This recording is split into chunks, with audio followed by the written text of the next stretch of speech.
Hey guys, Scorpio Mars here with the cast and the inspired brains behind the new show, Carrie. So to start off with an icebreaker, what would you do with your telekinetic powers if you had them? That's a phenomenal question. I'm going to hand that right to Summer. Oh, no pressure. I don't know. I would want to do good with them. Yeah. I would probably prank my friends and family in some way and then, use them for good and float food into my mouth and turn the lights off from bed. That's it. Yeah, lazy is the way to go. Yeah, absolutely. So then that kind of, yeah, you got it. Well, yeah, I mean, I want to say like I would do these amazing good deeds, but I know it would be the pranks would be irresistible. So yeah. Yeah, that opens up the next one. Would you hide them or would you share them? If you're pranking people, would you try and get away with it? Oh, that's a phenomenal question too. I think I'm a coward. I would hide it. I wouldn't want people to know.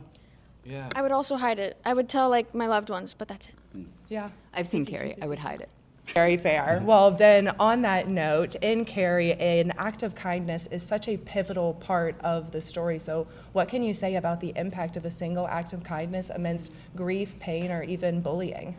Well, kind of like everything else in this world, kindness is contagious. Yeah. And I think this story has endured for more than half a century because the difference between cruelty and kindness and the daily choices we each have to kind of pick which one we're going to indulge shape the planet. They shape our politics, they shape our discourse, and they shape the world we live in. So I think there's kind of nothing more important. Yeah. Energy impacting the physiology. Yeah, I mean, you never know what other people are going through and what your words or actions can do to them. Yeah. It could change their day, it could change their life. Just be kind. Yeah. I'd agree. I've had an act of kindness turn my day around entirely. So, Yeah. yeah. Absolutely. I think it would have been hilarious if you were like, devil's advocate. Yeah. Yeah.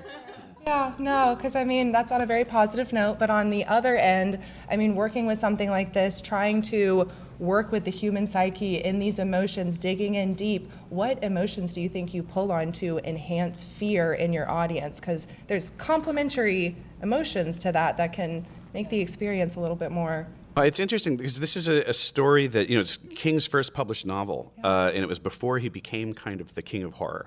And I don't look at Carrie as a horror story. No. Which is the biggest secret of it. I mean, it's considered a horror, of course, and horrific things happen, but I think of it as a tragedy. Yeah. And I think the fear that comes out of an audience watching a story like this is more about recognizing their own experience of when they felt other and when they felt belittled and when they've felt kind of put upon by other people, and maybe even a little scared of what they wanted to do in response. Yeah. And I think that's kind of what resonates with me. Yeah, fear of yourself. Yeah, I mean, it's easy to, feel like Sue between wanting to fit in and be nice. And then there's moments where everybody slips into Chris, not treating people kindly or from pain, treating people awfully because of your pain. Yeah. Yeah, I think a lot of the fear also comes from the vulnerability. The fear of when you're open and you're, the vulnerability is what I think causes so much of it.